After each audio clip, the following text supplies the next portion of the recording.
Hey, welcome to another fantastic episode of Dan's Models. This is John sitting with Dan, and we are looking at a tunnel motor here. This is HO scale, right? Yeah. And I noticed right away that the nose is longer. Yeah, this is one of what they call the snoot version. Basically one of the units that was equipped with Locomotive for remote operation, what today they would call a DPU. Back then they needed a lot of space for that kind of equipment. Yeah, something you could fit into an iPhone today. Yeah, right. But anyway, yeah, so the, some of the SD40-2s and SD40T-2s were built with the longer nose to accommodate that equipment. That's also some of the antennas on the roof, I think, are this for the same thing. Yeah, probably by today's standards is very primitive. Yeah. Electronics. Yeah, I'm sure that whatever they have now works a lot better. Yeah. But, had to start somewhere. Yeah, now, if I'm not mistaken, this came off the train, the run-by train, didn't it? For the weathering and detailing? Because right. we did an SD40T-2. We did, because I knew we were going to be doing run-bys, and because I had several of these, I detailed up a couple more. Uh-huh. Actually, 3 more. There's the one we did for the video is a Southern Pacific unit. Right. And then I also have another Southern Pacific unit. I have this Cotton Belt unit, and I have a Rio Grande unit. Yeah. And we actually, I finished them all and put them all on the same train, which was pretty cool. Yeah. I'll probably show that run-by during this video sometime. So yeah. So, and anyway, this is basically this engine was detailed exactly the same way as I did the one in the video. It's got a lot of extra details and changed details on it. I mean, the Athearn ready-to-roll tunnel motors are pretty good out of the box detail-wise, but they can be improved. And so I've done a lot to this one. I've equipped it with the Locosound DCC sound decoder for one, and I've changed all the lights to LEDs. I also made the number boards work, and made the oscillating lights work independently from the headlight, and all kinds of good stuff like that. So, and this one is detailed. I found a picture of this, if the date was correct, from I think 1993. Wow. And it still had its light package. Now, if the date's correct on the picture, you can't always believe everything you see on the internet. But so I modeled it with the full light package still on it. Number boards can be turned on and off. Oh, right. There they go. Nice. Yeah, and the oscillating light can be turned off. Uh-huh. And, of course, the headlight. And then got the red light, which can be turned on. Oh, there it is. Yeah. I see it flashing now. Yeah. And I should mention that this is pretty standard for you, but it's not pretty standard as far as modelers go.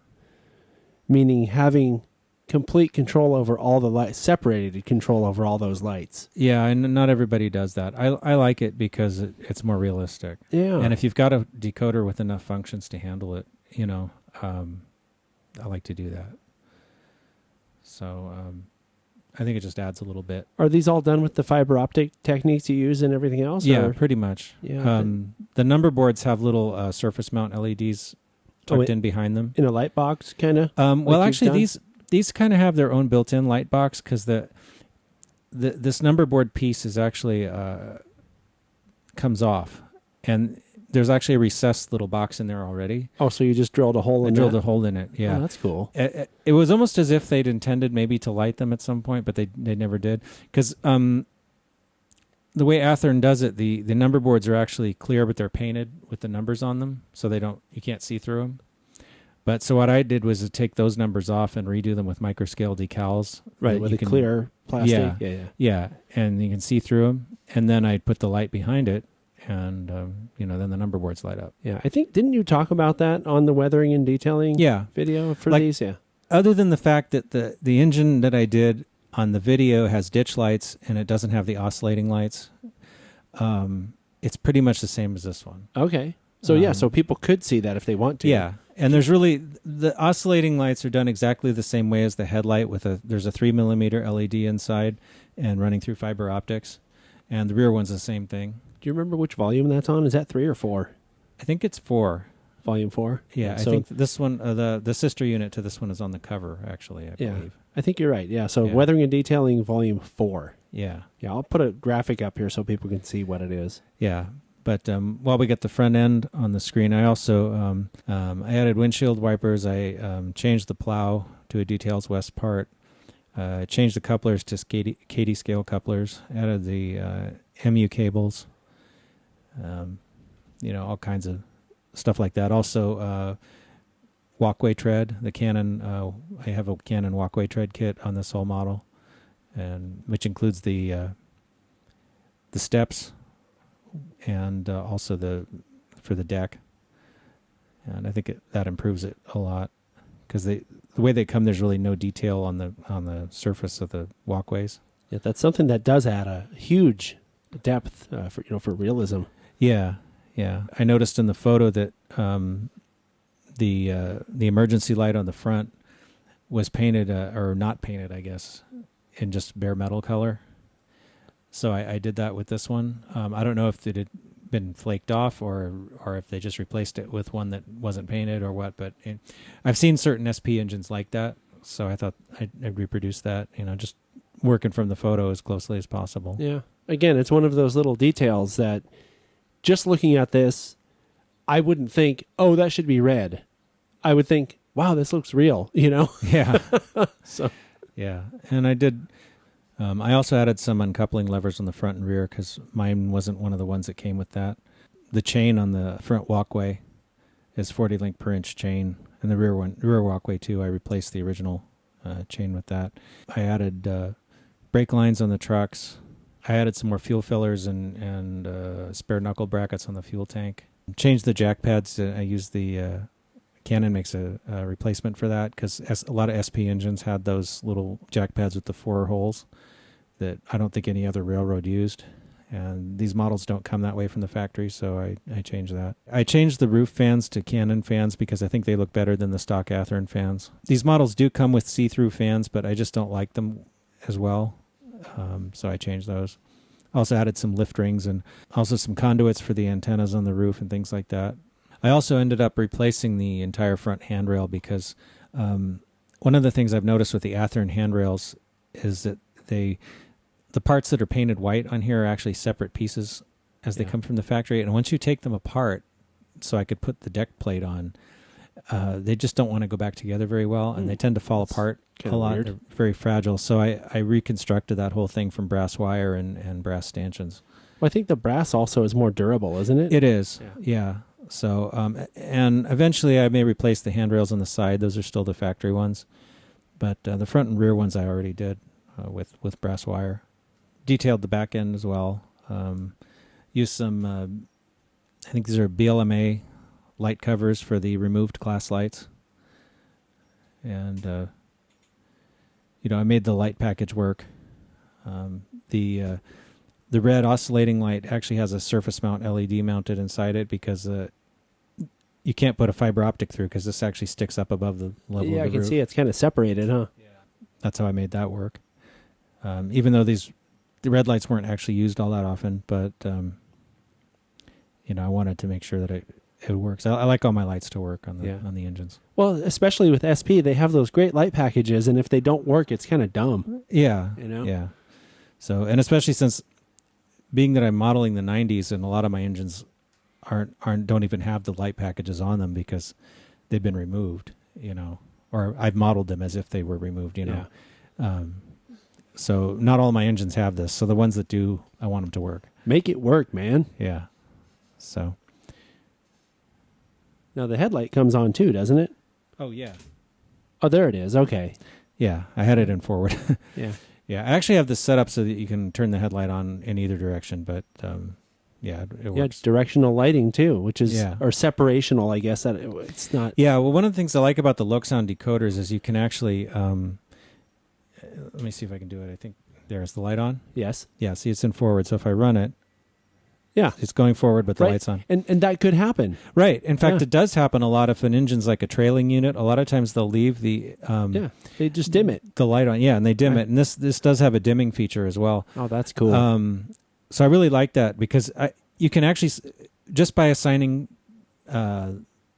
function, the decoder outputs to the right function buttons, Yeah. you can have the lighting work directionally and non-directionally at the same time, which I think is really cool. As I have the 0 key turns on the lighting in a directional way, so that either the front or rear will light depending on which way it's going. And then I think F13 and F14 are assigned. F13 is the front headlight and F14 is the rear headlight. Right, so you can even have them both on at the same time. And that right? overrides the 0. So if you turn those on, they're just on. Yeah, that is way cool. Yeah, I really like that. And again, it's one of those sort of, attention to detail or an extra step in the realism, that's just really cool. Yeah. So this side's pretty much the same as the other side, except it has the brake chain, which I added, and also the speed recorder. Yeah, that's on the front truck, right? Yeah. The photograph that I was working from wasn't that great, but I tried to make it look like a, typical dirty, although not overweathered. I think sometimes overweathering doesn't actually look good. Yeah, but if this is one of those SD40s that they would send over Donner... Oh, it was. It should have been pretty dirty, right? Yeah. Because that's... Yeah, I could probably stand a little more dirt, but it can always be done later. So before I run this, the way I did the sound in all of these is I have a speaker mounted in this area in a custom enclosure that I made, and it actually fires down. And in this case, it has a nice outlet because of these grills on the side that the tunnel motors had. So, works pretty well that way.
Mm-hmm.